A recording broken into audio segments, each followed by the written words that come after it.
When I walked into my sister's birthday party early to help set up, I heard her tell her friends, "I'm so sick of my pathetic sister thinking we're close." What did you just say? I stood in the doorway holding the custom cake I'd spent 3 days making while my sister Victoria and her 6 best friends turned around shocked. I'd used my key to come in early because she'd asked me to help decorate for her 25th birthday party, but apparently she'd started the party without telling me. "Oh my God, you're here already." Victoria's face went from laughing to panicked, but her friend Chloe was still giggling. "Tell her what you just said about the Christmas thing." Victoria shook her head fast, but Chloe kept going. "She was just telling us how you bought her that expensive necklace, thinking it meant something. The Tiffany necklace I'd saved for 6 months to buy, and how you cried when she gave you a gift card." They all started laughing again. I set the cake down on the counter, careful not to damage the fondant roses I'd sculpted by hand. "You asked me to come early to help." Victoria rolled her eyes and poured more wine. "I asked you to drop off the cake. Don't hang around trying to insert yourself." Her friend Becca nodded. "She's always complaining about how you try to act like your best friends. Always complaining. My sister who called me every night to vent about her job was complaining about me, but you call me every day." Victoria laughed harsh. "Because you're free therapy. Real therapists cost money." She turned to her friends. "She actually thinks I value her advice about my love life." Everyone laughed and Chloe added more. "Remember when she offered to do your makeup for Brad's wedding?" Victoria groaned. She watched 2 YouTube videos and thought she was qualified. "You said my work was beautiful." Victoria sipped her wine. "What was I supposed to say? You looked so proud of your little hobby." Her friend Janet jumped in. "Is this the sister who made that weird scrapbook for your graduation?" Victoria nodded and pulled something from under the coffee table. "It was the scrapbook I'd spent 3 months creating with photos from our entire childhood. Look at this pathetic thing." She opened it to a page where I'd written about how proud I was of her. "Listen to this caption. My amazing sister inspires me every day." Everyone burst out laughing. "I felt bad for you. You don't have any real friends, so I pretend we're close." She gestured to her friends. "These are my real sisters. You're just someone I happen to share DNA with." Janet poured more wine for everyone, but didn't offer me any. "Tell her about the wedding thing." Victoria lit up with cruel excitement, "So I'm getting engaged soon." This was news to me. "Brad's proposing next month." "I already know because I helped pick the ring." She looked at me with this mean smile. "And you're not going to be my maid of honor." Her friends all smiled, knowing this would hurt me. "Chloe's my maid of honor. Becca, Janet, and my college roommate are bridesmaids." She paused for effect. "You're not even invited to the bachelorette party." I'd been planning her future bachelorette party in my head for years. "But I'm your sister." Victoria stood up and walked over to me. "Exactly. You're my sister, not my friend. There's a difference." She picked up the cake I'd made and examined it. "Like this cake. It's trying too hard. Professional bakers exist for a reason." She ran her finger through the frosting, ruining the design. "But you always insist on making everything about you." Becca chimed in. "Remember when she threw you that surprise party you specifically said you didn't want? I had thrown her a surprise party after she mentioned feeling forgotten on her birthday. You said you loved it. You cried happy tears." Victoria laughed. "I cried because I was embarrassed. You invited all those random people from my high school I haven't talked to in years." She looked at her friends. She actually thought I'd want to see them. The doorbell rang and more guests started arriving for the real party. Victoria grabbed my arm hard. "You can leave the cake and go." I looked at all the decorations I'd bought and started setting up yesterday. "I decorated this whole place." Victoria shrugged. "And it looks like a kid's party. We're redoing it anyway." Her friends started pulling down the streamers I'd spent hours arranging. "You know what the worst part is?" Victoria said loud enough for the arriving guests to hear. "She actually thinks we have some special bond because our parents died. Our parents had been gone for 3 years and we'd promised to always be there for each other. That trauma bonding stuff is fake. I have real friends for emotional support." That's when our Aunt Helen walked in for the party. "What's going on here?" She saw my face and the ruined cake. Victoria immediately changed her tone. "Oh, Aunt Helen. My sister was just dropping off the cake. She can't stay though." But Janet had been drinking too much and blurted out. "Victoria was just explaining how she's sick of pretending to like her sister." Aunt Helen's face went dark. "Pretending?" She looked at Victoria. "Your sister who pays half your rent because you can't afford it on your own." Everyone went quiet. Victoria's face went red. Aunt Helen stepped between Victoria and me, her voice cutting through the party noise loud enough that new guests stopped in the doorway to watch. Victoria's face went from red to white in seconds. More people kept arriving, crowding into the entrance behind Aunt Helen, and they all heard every word. Victoria tried to laugh like this was some kind of joke, but the sound came out wrong and fake. Aunt Helen wasn't done talking,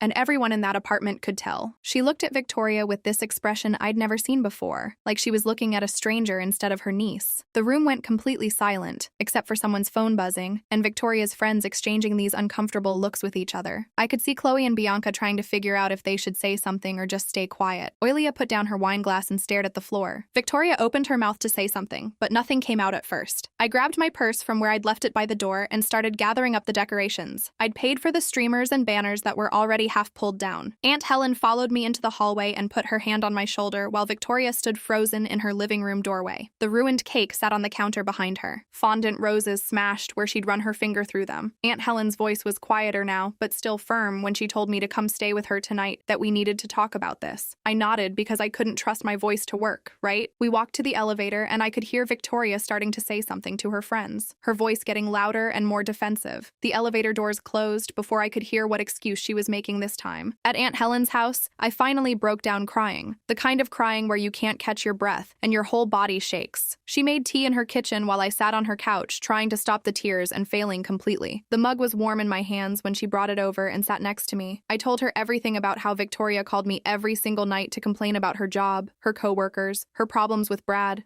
Everything. How I thought we were actually close, that those calls meant something, that I was helping her. How I'd been paying half her rent for 2 years because she said her job didn't pay enough to cover it. Aunt Helen listened without interrupting, just nodding sometimes or making these small sounds that showed she was hearing me. I told her about the necklace, the scrapbook, all the things I'd made or bought, thinking they mattered to Victoria. My voice kept breaking, but I kept talking because once I started, I couldn't stop. Aunt Helen pulled out her phone and scrolled through something, then showed me texts from Victoria over the past year, messages asking for money for various things, talking about expensive dinners she was going to with Brad, planning weekend trips. The words on that screen made my stomach hurt worse than it already did. She told me Victoria had been using me, that this wasn't what sisters did to each other, and hearing someone else say it out loud made it feel more real somehow. I slept in Aunt Helen's guest room, but barely rested. Just lay there staring at the ceiling and replaying every conversation with Victoria in my head. All those late-night calls where she complained about everything suddenly felt different, like I was just a convenient person she could dump her problems on without caring about my feelings or my time. Every piece of advice I'd given her about Brad, about her job, about her life, and she'd been laughing about it with her friends, calling me pathetic, saying I had no real friends, so I tried to force closeness with her. I kept thinking about specific moments, specific things she'd said that I'd taken as signs we were close, and now they all looked different. The ceiling fan went around, and I watched it until the sky outside started getting lighter. The next morning, I called in sick to work because I couldn't face pretending everything was normal. My boss answered, and I told her I had a family emergency, which wasn't even a lie. Aunt Helen made breakfast, and we sat at her kitchen table making a practical plan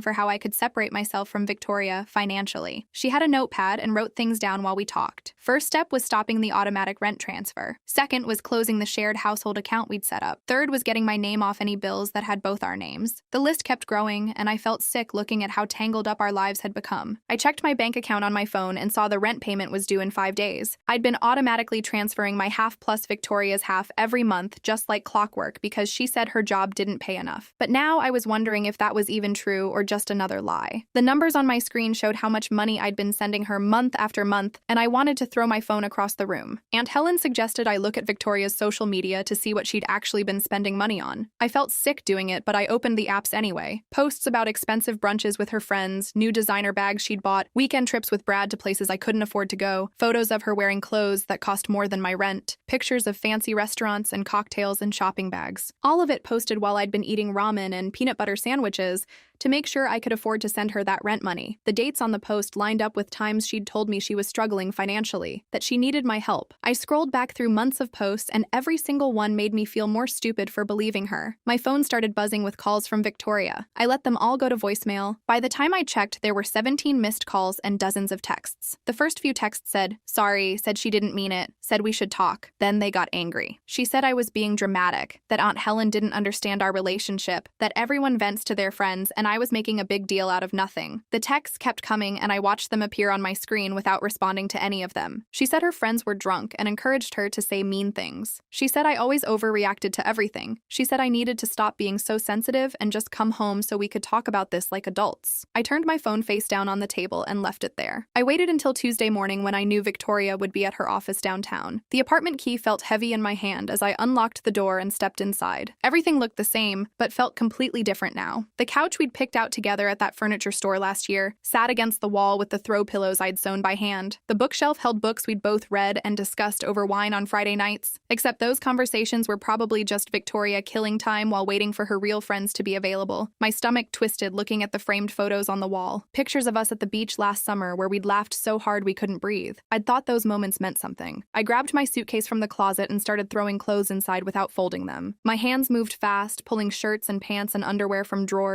shoving shoes into bags. I needed to get out before Victoria came home early or before I started crying again. The important documents were in the filing cabinet we shared, organized alphabetically because Victoria insisted on a system. My birth certificate, social security card, passport, all the paperwork from when our parents died. I took everything with my name on it and left the rest. In the bathroom, I grabbed my toothbrush and the expensive face cream Aunt Helen gave me for Christmas. Victoria's makeup covered most of the counter, all those products she bought while I was sending her rent money. The anger felt good, better than the hurt. There was a note on the kitchen counter written on the back of a takeout receipt in Victoria's perfect handwriting. The paper was slightly crumpled, like she'd written it fast, or maybe thrown it down hard. I picked it up and read the words that somehow made everything worse and clearer at the same time. Not sorry. Not acknowledgement of what she'd said in front of everyone. Just concern about money and calling me childish for having feelings about being publicly humiliated. I folded the note and put it in my pocket as evidence, proof that I wasn't crazy for feeling used. This was who Victoria actually was when nobody was performing for her or giving her what she wanted. The apartment suddenly felt smaller,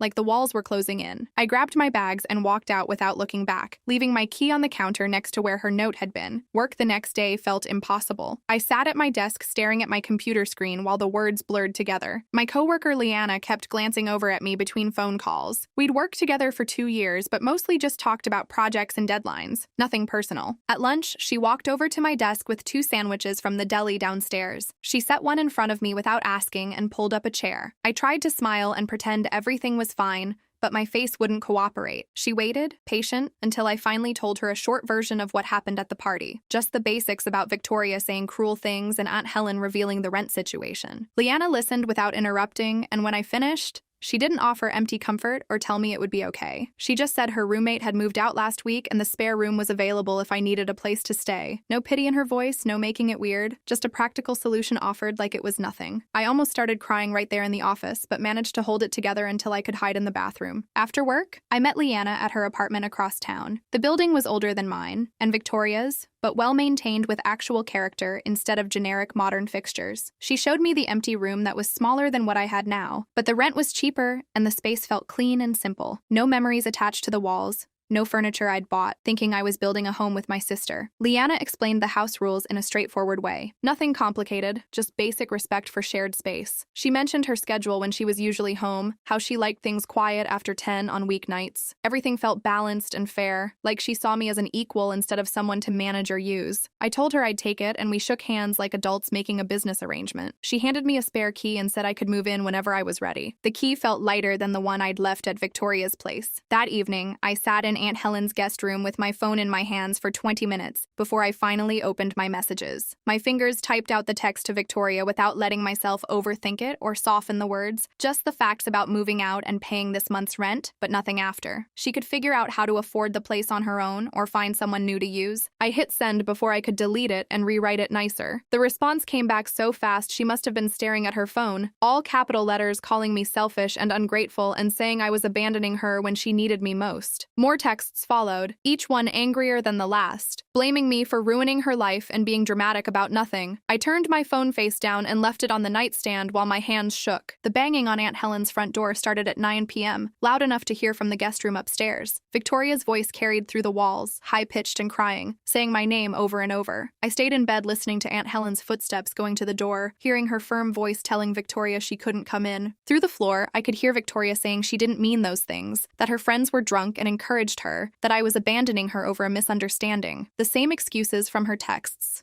but delivered with tears this time. Aunt Helen's voice stayed calm and steady, not letting Victoria twist the situation or make herself the victim. The conversation lasted maybe 10 minutes before I heard Victoria's car start and drive away. My chest felt tight the whole time, part of me wanting to run downstairs and fix things, the other part knowing that instinct was exactly the problem. Aunt Helen came back inside and found me sitting on the edge of the guest bed. She sat down next to me without asking if I was okay because the answer was obvious. Her words cut through all my confused feelings and guilt, pointing out that Victoria Victoria wasn't taking responsibility, just upset about losing her free ride. The clarity helped, but I still felt guilty for feeling guilty, like I was betraying Victoria by seeing the truth. Aunt Helen put her hand on my shoulder and reminded me that real apologies don't come with excuses or blame. I nodded and tried to believe her, even though years of habit made me want to call Victoria back and smooth everything over. The weekend became a blur of boxes and bags and trips across town. Apologies don't come with excuses or blame. I nodded and tried to believe her, even though years of habit made me want to call Victoria back and smooth everything over. The weekend became a blur of boxes and bags and trips across town. Aunt Helen showed up Saturday morning with her car, and we loaded up my stuff from Victoria's apartment while she was out. We'd planned it that way, avoiding another confrontation or chance for Victoria to guilt me into staying. Most of what I owned fit in Aunt Helen's trunk and backseat: clothes, books, some kitchen supplies I'd bought with my own money. The furniture we'd split costs on stayed because I didn't have energy to fight about who paid what percentage or who deserved the couch more. Leanna helped us carry everything up to her apartment, the three of us working efficiently without much talking. By Sunday afternoon, I was unpacked in my new room with my clothes in the closet and my books on the shelf. The space felt empty, but mine. No shared history or broken promises attached to anything in it. Monday morning, I went to the bank before work. The representative behind the desk had perfect professional politeness, asking for my ID and account numbers without any curiosity about why I was removing someone from my accounts. She printed forms and showed me where to sign, processing everything quickly. Victoria's name disappeared from the household account we'd set up 2 years ago, the one I'd been automatically transferring money into for rent and utilities. I closed that account completely and opened a new one with just my name. The paperwork took less than 30 minutes, and when I walked out the automatic doors, I felt lighter, like cutting a rope that had been pulling me underwater. My phone buzzed with a new text from Victoria using a different number since I'd blocked her main one. The message said Brad's mother wanted to meet me to smooth things over before the engagement. Like, this was all just a little disagreement that needed managing. The assumption that I'd participate in Victoria's life, help make her look good to her future in-laws, pretend everything was fine for her benefit. I blocked the new number, then went through my contacts and blocked Chloe, Bianca, and Oilia, too. Every number connected to that night at the party. Every person who'd laughed while Victoria tore me apart. My finger hovered over the delete button for a second before I pressed it, watching each name disappear from my phone. I was done being managed and manipulated, done making myself smaller so Victoria could feel bigger. The blocked list grew, and my chest felt less tight with each name I removed from my life. Liana left for her shift at the hospital around 6 a.m. most mornings, her footsteps quiet in the hallway as she tried not to wake me. I usually heard her anyway, but stayed in bed,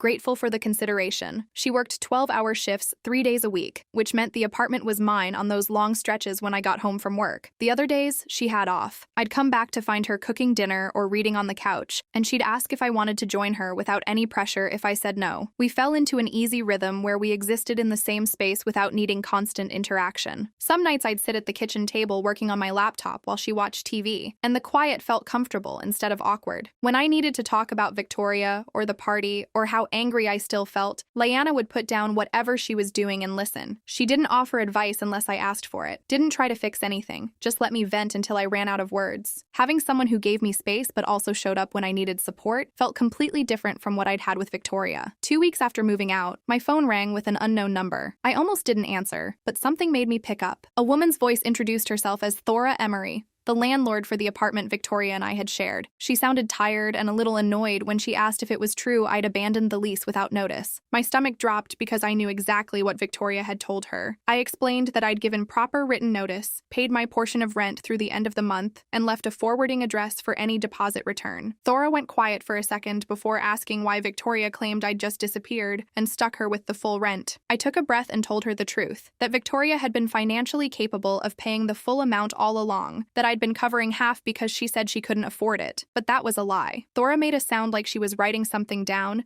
and then mentioned she'd noticed Victoria driving a new car in the parking garage last week. A BMW, she said. And she'd wondered how someone who claimed money was tight could afford a luxury vehicle. The confirmation hit me like a punch. Victoria had been lying about her finances this entire time, taking my money while buying herself expensive things, and I'd been too trusting to question it. My hands shook as I thanked Thora for calling and hung up. The anger that rushed through me felt hot and sharp, different from the hurt I'd been carrying. Victoria hadn't just been cruel at the party. She'd been actively stealing from me for months, maybe years. Aunt Helen called that evening and mentioned she'd given me the number for a therapist named Isadora Mann. She said Isadora specialized in family trauma and had helped several people she knew work through difficult relationships. I made the appointment for the following week, partly because Aunt Helen suggested it, and partly because I was tired of feeling this angry all the time. The office was in a small building downtown, with pale blue walls and plants in every corner. Isadora was maybe 50 with gray hair pulled back and kind eyes that didn't look away when I started talking. I told her about the party, about hearing Victoria call me pathetic, about the cake and the scrapbook and all the ways she'd mocked everything I'd done for her. Halfway through describing how her friends laughed, I started crying so hard I couldn't speak. Isadora handed me tissues and waited until I could breathe again, before saying something that changed how I saw everything. She told me Victoria's behavior wasn't just mean or thoughtless. It was emotionally abusive, and it had probably been happening for years in ways I'd normalized because she was my sister. The word abuse made me flinch at first because I associated that with physical violence. But Isadora explained emotional abuse was just as damaging. Using someone for money while making them feel worthless. Calling them every day but only to vent and never to listen. Mocking their efforts to show love. Those were all forms of abuse. I sat there in her office feeling like someone had finally put words to something I'd been experiencing but couldn't name. In our second session, Isadora asked me to make 2 lists, one for times I felt valued by Victoria and one for times I felt used. I thought the exercise would be quick, but the used list kept growing. Every night she called to complain about work, but hung up when I tried to share my own problems. The time she borrowed my car for a weekend and returned it with an empty gas tank and new scratches. When she forgot my birthday, but expected me to plan elaborate celebrations for hers. The Christmas she gave me a $20 gift card after I'd spent hundreds on her presents. The list filled 1 page, then 2, my handwriting getting messier as memories surfaced. The valued list had 3 items. She'd brought me soup when I had the flu 2 years ago. She'd helped me move into my first apartment 3 years back. She'd called me after our parents' funeral and said we only had each other now. All 3 things happened before our parents died or right after. Nothing recent made the list. I stared at the pages feeling sick because the evidence was right there in black and white. Victoria had stopped valuing me years ago, but I'd kept trying to earn her love anyway. Isadora helped me see that Victoria changed after the funeral. Before our parents died,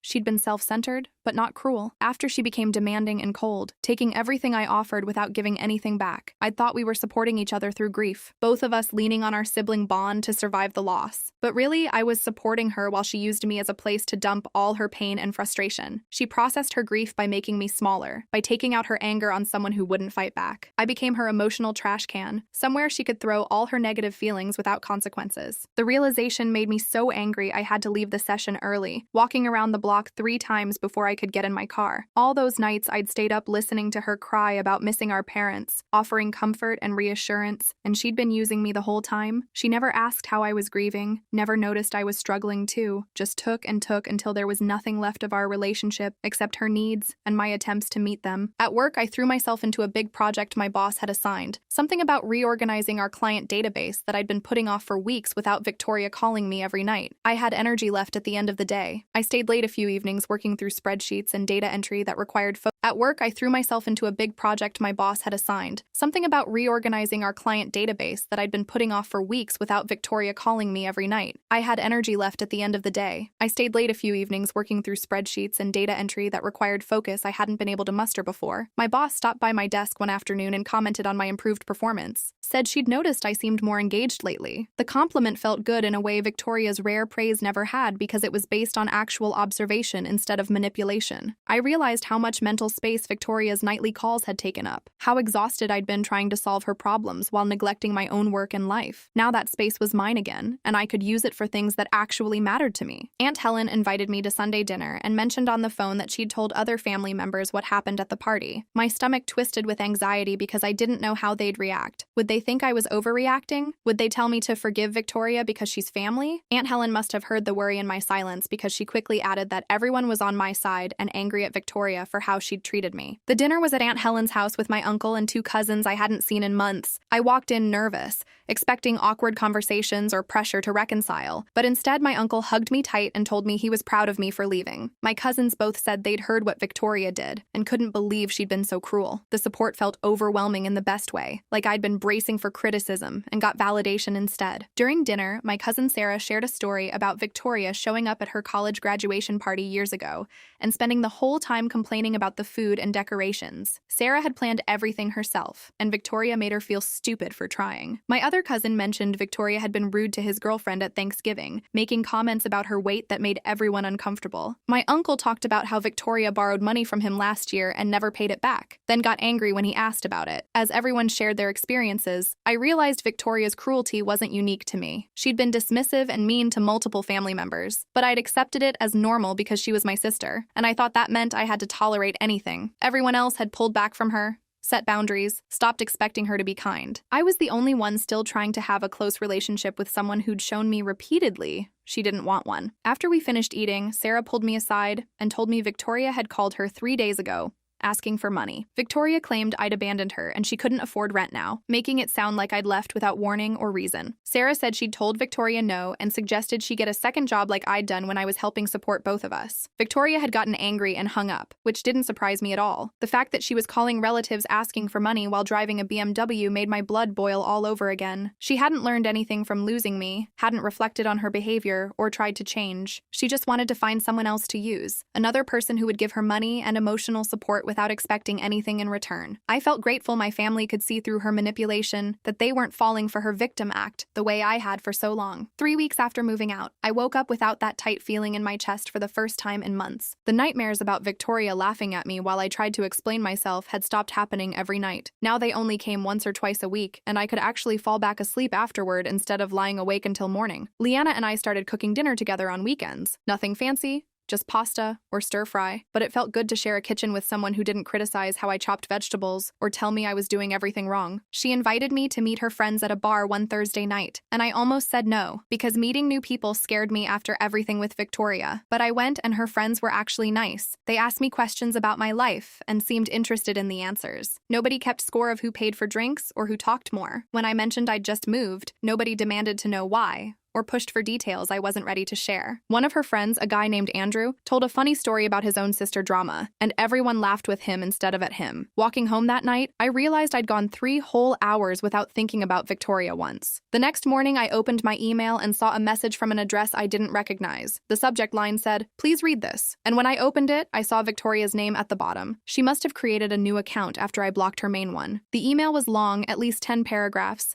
and I started reading even though I knew I shouldn't. It began with an apology that sounded real for about 2 sentences. Then she wrote that I was tearing the family apart by refusing to talk to her. She said she'd been drunk at the party and didn't mean what she said. The next paragraph blamed me for being too sensitive and not understanding that friends vent to each other. She wrote that I was making everything worse by telling family members lies about her. I stopped reading halfway through and moved the cursor to the delete button. My hand shook a little, but I clicked it anyway. The email disappeared and I closed my laptop. I didn't need to read the rest to know it wouldn't get better. At my therapy session with Isadora that week, I told her about the email. She asked me what I noticed about Victoria's apology, and I said it felt wrong, but I couldn't explain why. Isadora pulled out a notepad and drew a line down the middle. On one side, she wrote real apology, and on the other side, she wrote fake apology. She explained that real apologies acknowledge the harm someone caused without making excuses. They don't include the word but or shift blame to the person who got hurt. Fake apologies come with justifications like, "I was drunk," or accusations like, "You're too sensitive." Victoria's email had both. Isadora asked me to count how many times Victoria took responsibility versus how many times she blamed me or made excuses. I realized the whole email was fake apologies stacked on top of each other. Understanding this framework made the guilt I'd been carrying start to lift. I wasn't being mean by not responding. I was protecting myself from someone who wasn't actually sorry. When I checked my bank account that week, I noticed something strange. I had more money than I expected. Without Victoria's half of the rent coming out every month, I actually had money left over after paying my bills. I'd been living on such a tight budget for so long that I forgot what having extra money felt like. I logged into my credit card account and saw I owed $800, mostly from emergencies over the past year when Victoria needed something, and I put it on my card. I paid off the whole balance right there. Then I opened a savings account and transferred $200 into it. I sat staring at the screen for a minute because I'd never had a savings account before. Every extra dollar had always gone to Victoria, or to covering expenses she said she couldn't afford. Now I was actually saving money for myself, building something instead of just staying afloat. Sunday afternoon, Helen called and asked if I wanted to come over for tea. When I got to her house, she sat me down at her kitchen table with a serious look on her face. She told me Victoria had moved back in with her and Brad temporarily because she couldn't afford the apartment on her own. Brad's parents were apparently upset about it because they didn't think Victoria should be living with their son before getting engaged. The situation was causing fights fights between Brad and his family. Helen said Victoria was stressed and not handling it well, snapping at Brad and complaining constantly. Part of me felt satisfied hearing this. Victoria was finally facing real consequences for taking me for granted, but mostly I just felt sad and tired. I'd lost someone I thought was my closest family member, and hearing that she was struggling didn't make me feel better. It just reminded me that the relationship I thought we had never actually existed. In my next therapy session,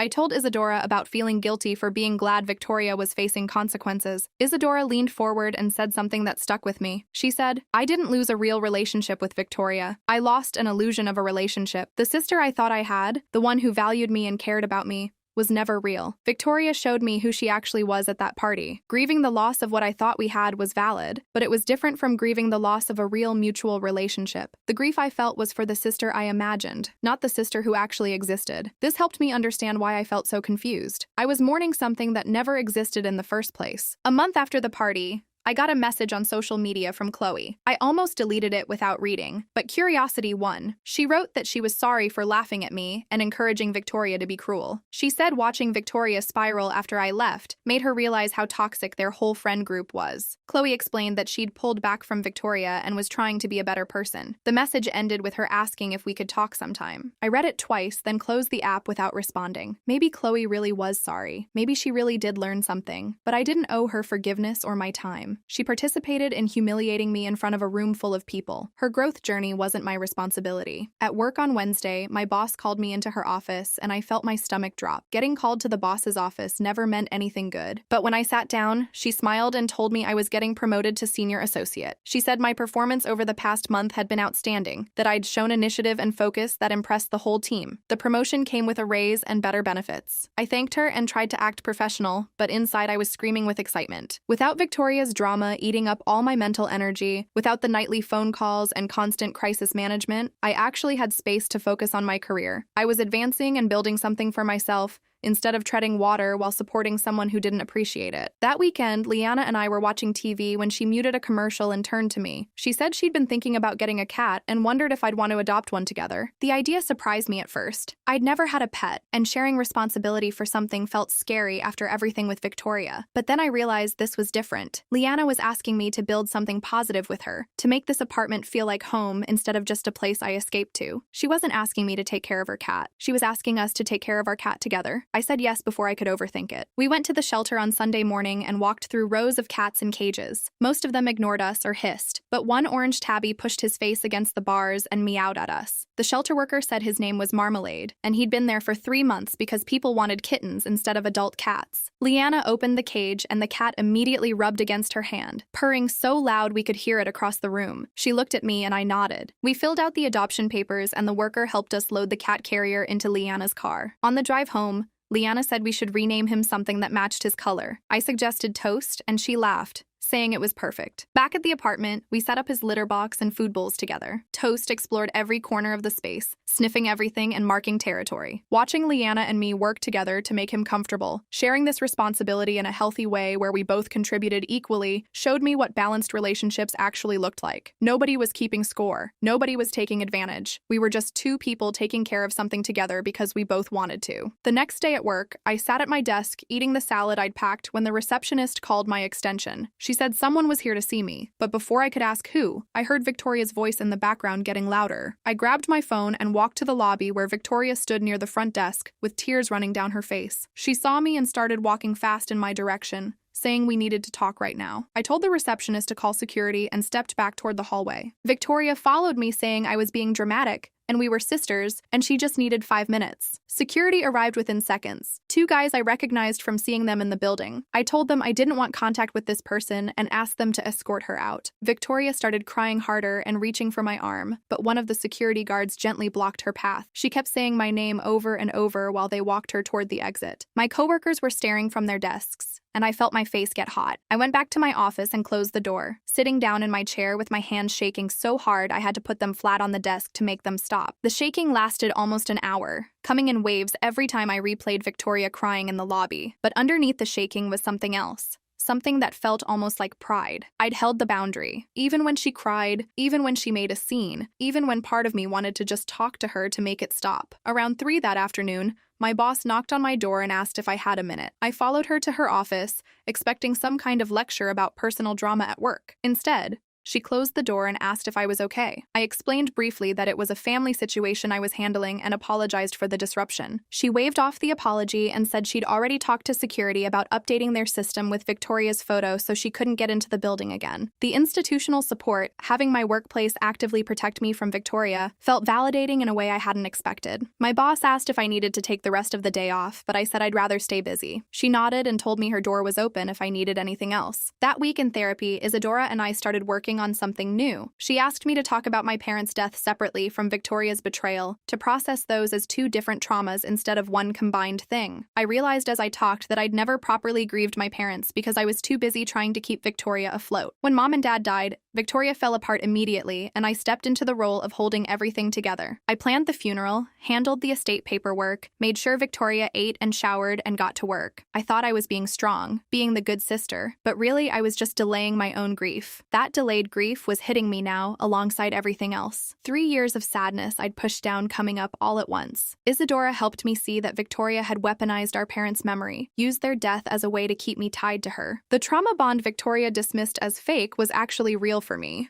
just not mutual. On Saturday morning, I drove to the cemetery for the first time in a year. I'd avoided going because Victoria always wanted to go together and make it this big emotional thing. I parked near the entrance and walked through rows of headstones until I found theirs side by side under an oak tree. I sat down on the grass and started talking out loud, telling them about the party and what Victoria had said. I apologized for letting Victoria use their memory as a weapon for not protecting what they'd wanted for us. The crying that came felt different from crying at home cleaner somehow, like it was washing something out instead of just expressing pain. I stayed there for almost 2 hours, talking and crying and sitting in silence. When I left, I felt lighter, but also sad in a new way, grieving them properly, instead of through the filter of taking care of Victoria. The next week, Aunt Helen called and asked me to come over for dinner. I drove to her house after work and found her making lasagna, my mom's recipe. We sat at the kitchen table while the food cooked, and she mentioned almost casually that Victoria and Brad had broken up. His family didn't approve of Victoria moving in without contributing financially to the household. Brad had apparently expected her to split expenses like normal couples do, but Victoria expected him to support her the way I had. When he refused and his parents got involved, the relationship fell apart. Aunt Helen said Victoria was devastated and back to living with her temporarily. I felt a complicated mix of feelings hearing this news. Part of me felt vindicated watching Victoria face consequences for expecting everyone to carry her, but part of me felt sad because she was my sister, and she was hurting even if the hurt came from her own choices. Untangling those feelings, separating the vindication from the sadness from the guilt was hard work that I'd need to keep doing in therapy. In my next session with Isadora, I talked about the breakup and my mixed reactions. She helped me understand that I could acknowledge Victoria was facing consequences, while also recognizing that those consequences came from Victoria's own behavior patterns. I wasn't responsible for fixing Victoria's problems or managing her emotions about the natural results of treating people badly. The guilt I felt was a trained response from years of being Victoria's emotional support system, not a reflection of actual wrongdoing on my part. Isadora asked me what I wanted my relationship with Victoria to look like in the future, if anything. I said I didn't know yet, that I needed more time to figure out who I was without her constant needs taking up space in my head. 2 months after Isadora asked me what I wanted my relationship with Victoria to look like in the future, if anything. I said I didn't know yet, that I needed more time to figure out who I was without her constant needs taking up space in my head. 2 months after the party, I woke up on a Wednesday and got ready for work following my normal routine. I made coffee, fed toast, checked my emails, drove to the office. It wasn't until lunchtime that I realized I hadn't thought about Victoria once all morning. Actually, I hadn't thought about her in 3 days, not since briefly mentioning the breakup to Liana. The obsessive mental loops where I replayed conversations and analyzed her behavior were fading. I was building a life that didn't revolve around Victoria's needs and drama. My brain had space for other things now. Work projects and weekend plans and conversations with friends that didn't circle back to my sister. The change felt significant enough that I texted Isadora about it, and she responded saying this was real progress progress. That weekend, Leanna and I hosted a small dinner party with 3 of her friends from college. I helped cook and set the table, feeling nervous about meeting new people, but the evening went smoothly. Everyone laughing and telling stories and asking me questions about my life. They asked because they actually cared about the answers, not because they needed something from me or were gathering information to use later. One of Leanna's friends worked in graphic design, and we talked for almost an hour about her projects. Another friend had just adopted a dog and wanted advice about introducing pets to new spaces since we had toast. I laughed genuinely for the first time in months. A real laugh that came from enjoying the moment instead of forcing happiness. These people were building connections with me as an equal, not as someone who existed to serve their needs. On Tuesday, I came home from work to find a letter in the mailbox addressed to me in Victoria's handwriting. Aunt Helen had warned me it was coming, had asked if I wanted her to screen my mail, but I'd said no. The envelope was thick, multiple pages inside. I sat on the couch with toast curled next to me and opened it carefully. 6 pages of Victoria's handwriting front and back. The letter started with an apology that actually sounded real. No excuses or justifications mixed in. She said she'd started seeing a therapist after the breakup with Brad, that her therapist was helping her understand how she treated people. She took responsibility for using me financially and emotionally, for saying cruel things at the party, for taking me for granted for years. She didn't ask me to forgive her or contact her. She just said she was sorry, and she understood if I never wanted to speak to her again. I read the letter twice, looking for the catch, the hidden blame or manipulation, but it seemed genuine. Just Victoria acknowledging what she'd done wrong without trying to make it my problem to fix. I folded it back into the envelope and set it on the coffee table, not sure what to do with it yet. In my Thursday session, I brought the letter and read parts of it to Isadora. We discussed what responding might look like, if I even wanted to respond. Isadora asked what I wanted from Victoria, what I needed to feel okay about potential future contact. I said I wasn't ready yet, that the letter could sit while I figured out what I wanted instead of what Victoria needed from me. For the first time, I was putting my own needs first in relation to my sister. The letter proved Victoria was working on herself, but that didn't mean I had to immediately welcome her back into my life. I could take my time, could wait until I felt genuinely ready instead of guilted into reconnecting. Isadora nodded and said that was healthy, that I was protecting my own healing instead of prioritizing Victoria's feelings. The letter could wait as long as I needed it to wait. The invitation to my uncle's birthday party arrived 2 weeks after Victoria's letter, and I noticed immediately that Victoria's name wasn't on it, just mine, addressed specifically to me at Leanna's apartment, which meant Aunt Helen had made sure the family knew my new address. I called my uncle to confirm I was coming, and he sounded genuinely happy to hear from me. He asked how I was doing, how the new place was working out, and never once mentioned Victoria. The absence of her name in the conversation felt deliberate, careful, like everyone had agreed not to bring her up unless I did first. On Saturday afternoon, I drove to my uncle's house with a gift I'd picked out myself, not worrying about whether Victoria would judge my choice or make fun of the wrapping. Walking up to the front door, I felt nervous in a way I hadn't expected, like I was tested somehow. But when my aunt opened the door and pulled me into a hug, holding on longer than usual, the tension started to ease. Inside, my cousins greeted me warmly, and I noticed how they positioned themselves near me, creating a buffer zone of support. The party was small, just close family, and everyone seemed hyper-aware of making me comfortable. My uncle thanked me for the gift, then asked about my job, and actually listened to my answer instead of waiting to talk about himself. We ate lunch on the back patio, and I sat between my younger cousin and Aunt Helen, who kept checking on me with little glances. Nobody mentioned Victoria directly, but her absence hung over everything like weather nobody wanted to acknowledge. I appreciated the support, the way everyone was trying to show me I mattered, but it also made me sad. Our family dynamic had shifted permanently, split into before and after the birthday party incident, and we were all learning how to navigate this new version. After lunch, my cousin Hazel pulled me aside near the garden, away from the others. She looked uncomfortable but determined, twisting her bracelet around her wrist. She told me Victoria had been calling her, asking about me, wanting to know if I was okay and what I was up to. Hazel said Victoria sounded genuinely worried, not manipulative or fake, just concerned. I felt a complicated mix of emotions hearing this because part of me wanted to know Victoria cared, but another part of me recognized this was exactly why I needed distance. Hazel said Victoria had asked her to tell me she was respecting my boundaries, that she wasn't going to contact me directly, but she wanted me to know she was thinking about me. I thanked Hazel for telling me and asked her not to share details about my life with Victoria. Hazel nodded and squeezed my hand, understanding without me having to explain further. The fact that Victoria was asking about me through family instead of showing up at my apartment or workplace meant something. She was actually listening to what I needed, giving me space, even though it was clearly hard for her. That restraint felt more meaningful than her 6-page apology letter because it showed she was trying to change her behavior, not just her words. I went back to the party feeling lighter somehow, like knowing Victoria was struggling with our separation, but respecting it anyway made the boundary feel less cruel. 3 months after the party, I sat down at my desk with paper and a pen, Toast curled up on the chair next to me. I'd been thinking about Victoria's letter for weeks, reading it multiple times, analyzing every sentence for hidden meanings or manipulations I never found. Writing back felt necessary, not for Victoria, but for myself, to mark this moment in my healing process. I started the letter explaining this wasn't forgiveness, just acknowledgement. I wrote that I received her apology and appreciated her taking full responsibility without excuses. I told her I needed more time and space, maybe a lot more time, but I recognized she was working on herself and that mattered. The letter took me 2 hours to write because I kept stopping to make sure I wasn't being too harsh or too soft, wasn't giving her false hope or unnecessary cruelty. I explained my boundaries clearly, what I needed from her if we ever had contact again, what I wouldn't accept anymore. I didn't promise anything or suggest a timeline for reconnection. I just acknowledged where we were and where I was in my own journey. When I finished, I read it through twice, then sealed it in an envelope before I could second-guess myself. Walking to the mailbox felt significant,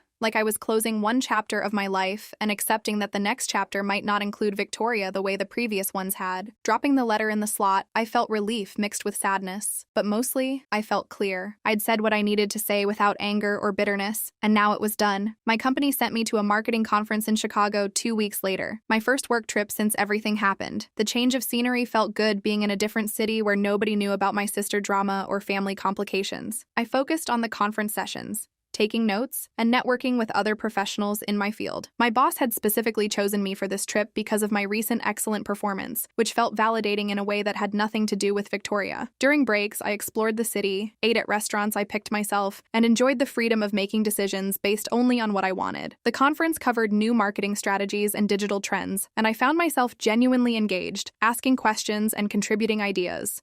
One evening, I had dinner with colleagues from other companies, and we talked about career goals and industry changes. I realized I was building something for myself, a professional identity and network that existed completely separate from my role as Victoria's sister or caretaker. Being away from everything helped me see my life with fresh perspective. I had healthy friendships with Liana and her circle. I was advancing in my career. I was processing my grief properly with Isadora's help. I was actually okay, maybe better than okay. And that realization hit me hard in a hotel room overlooking the Chicago skyline. I'd spent so long defining myself in relation to Victoria, managing her needs and emotions, that I'd forgotten I could just exist for myself. On the last day of the conference, I sat at lunch with a woman named Rachel from a firm in Boston. She asked about my family in that casual way people do when making conversation, and I gave a brief, honest answer without falling apart. I told her my sister and I weren't close right now, keeping my tone neutral and matter-of-fact. Rachel nodded and moved on to other topics without pressing for details or offering unwanted advice. The simplicity of that statement without drama or lengthy explanation felt powerful. I didn't owe strangers my trauma or my story. I could acknowledge the situation existed without making it the center of every interaction. Later, waiting for my flight home, I thought about how far I'd come in 3 months. I'd gone from sobbing in Aunt Helen's guest room to calmly discussing my family situation with a stranger without my voice shaking. The growth felt tangible, measurable, real. I wasn't pretending to be okay or forcing positivity. I was genuinely building a life that worked for me, one where Victoria's absence left space for me to discover who I was without her. When I got back to the apartment, Toast ran to greet me at the door, meowing and rubbing against my legs. Liana had left my favorite snacks on the kitchen counter with a welcome home note that made me smile. I unpacked my suitcase and looked around at this space we'd created together. The throw pillows we'd picked out, the photos on the walls, the plants Liana was teaching me to keep alive. This apartment felt like home now.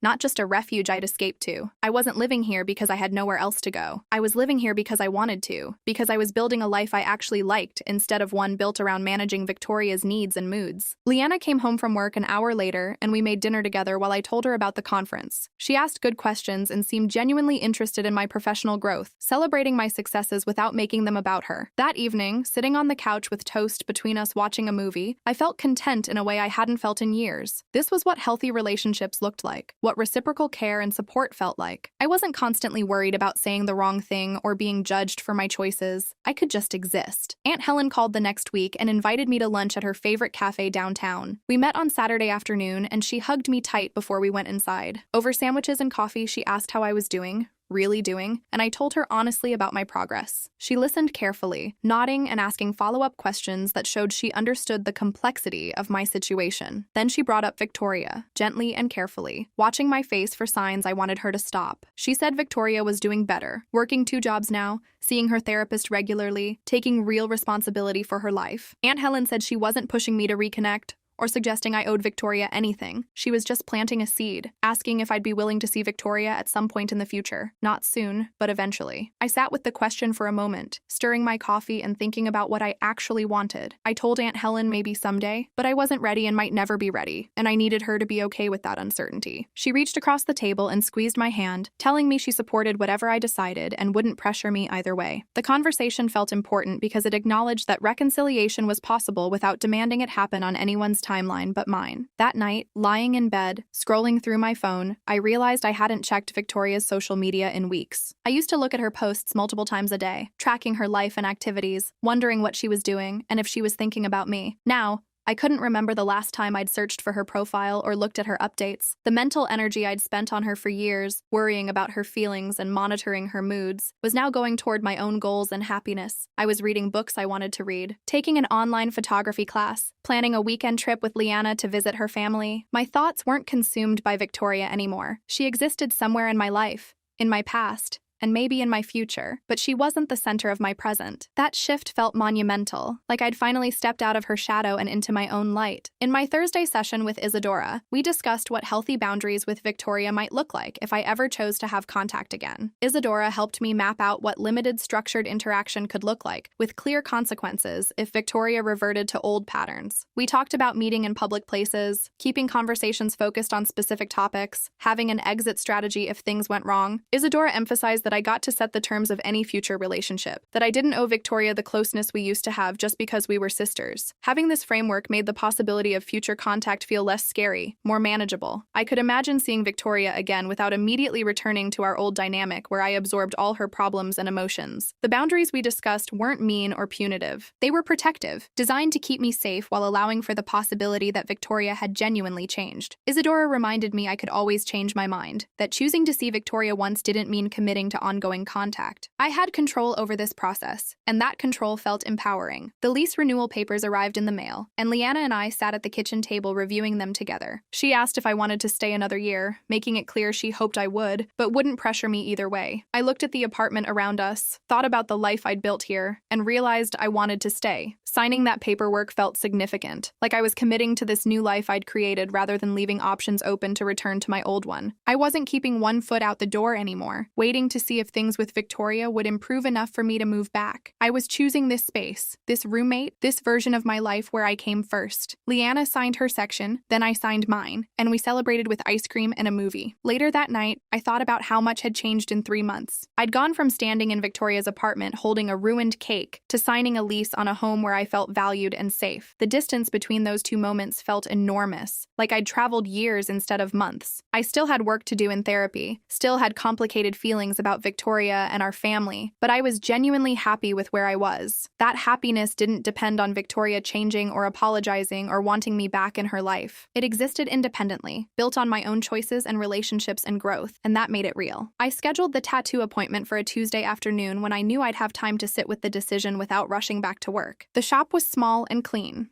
tucked between a coffee place and a bookstore, and the artist walked me through the design I'd brought in, a phoenix rising, small enough to fit on my inner wrist, the kind of thing I could look at whenever I needed to remember I'd survived something hard. Victoria had always said tattoos were trashy, that they made women look cheap, and I'd listened to her, even though I'd wanted one since college. The needle hurt more than I expected, but in a good way, like the pain was marking something real. I watched the ink take shape on my skin and thought about how I was making this choice completely on my own, no one's opinion mattering except mine. When it was done and wrapped, I paid with money I'd saved from not covering Victoria's expenses anymore. And walking out of that shop felt like crossing some invisible line into a version of myself I actually liked. Thanksgiving arrived faster than I expected, and Aunt Helen called to confirm I was coming to her place for dinner. She mentioned Victoria would be there too, said it gently like she was giving me the option to back out, but I told her I'd come anyway. I wasn't ready to rebuild anything with Victoria, but I also wasn't so fragile that being in the same room would destroy me. Leanna offered to come with me for support, but I told her this was something I needed needed to do alone. I drove to Aunt Helen's house with Toast's carrier in the back seat because I was dropping him at a friend's place first. And the whole drive, I practiced staying calm in my head. When I walked in, Victoria was already there, sitting at the far end of the living room with a plate of appetizers. We made eye contact and both nodded, this weird formal acknowledgement that we existed in the same space, but weren't going to pretend everything was fine. Aunt Helen seated us at opposite ends of the table during dinner, which felt deliberate, but necessary. I talked with my uncle and cousins, passed dishes, laughed at jokes, and the whole time I was aware of Victoria across from me, but not consumed by it. She looked thinner, tired, and I felt a small ping of concern that I didn't let grow into anything bigger. This was what distant looked like, being polite without being connected, and it was uncomfortable, but not devastating like I'd feared. After dinner, Victoria and I ended up in the kitchen at the same time, both reaching for coffee. She poured hers and then asked if I wanted some, this tiny gesture that felt massive given everything. I said yes, and we stood there for a minute, neither of us sure what came next. She told me she was working 2 jobs now, one at a retail store and another doing administrative work on weekends, and that she'd found a studio apartment she could actually afford on her own. Her voice was matter of fact, not asking for praise or sympathy, just stating what was happening in her life. I told her I was glad she was doing better, managing on her own, and I meant it without wanting to get pulled back into taking care of her. She nodded and said she was sorry again, quieter this time, and I accepted it without offering forgiveness or promises about the future. We weren't close and probably never would be again, but we also weren't enemies standing in a kitchen pretending the other didn't exist. It was something in between. This weird neutral zone where we were just 2 people who shared DNA and some painful history. Driving home with Aunt Helen later, I stared out the window at the dark streets and felt this unexpected lightness in my chest. I didn't need Victoria's friendship to be okay anymore. Didn't need her to validate my worth or make me feel like I mattered. I had Liana and Toast and Aunt Helen and my job and this whole life I'd built that existed completely separate from my sister. Our relationship would never be what I thought it was when I was standing in her apartment holding that ruined cake, but I'd built something better from those broken pieces.